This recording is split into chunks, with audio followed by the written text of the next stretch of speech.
Just finally, Winston Peters, you've had a long-standing interest in immigration. The Labor Party here now saying that coming out of the pandemic, we're going to need to wind back our immigration intake, especially of temporary immigrants, because we need to look after local jobs first as we recover.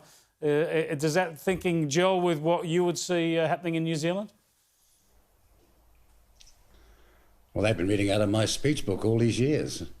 I can't help but comment, though, that when the boats were coming out of Asia and in there, and all those people were coming as boat people, what was the stance then? So I welcome the change in the Labor Party's view on Australia, because I think it's long overdue. And I say in my country as well, we placed far too much hope on immigration as an artificial prop to keep the stimulus of the economy by way of consumption going. That is no long-term recipe for an economy. So I've made it very clear. We're going to learn some lessons from COVID-19.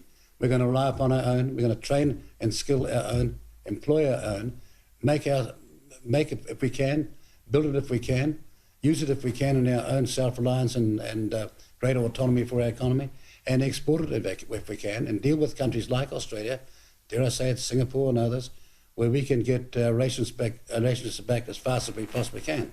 But it's great to see people learn lessons from a disaster like COVID-19, because in the end, the number one responsibility of the Australian government is to its own people, in the same way as it's our number one responsibility to the New Zealand people. In an Anzac context, and as a result of CER back in the 70s, and all the long-standing relationships going back to when we became Anzacs in the bitterness of the First World War, we can do far better together. And if there is any bright light out of COVID-19, I think we really are going to see that we can be and should be better friends.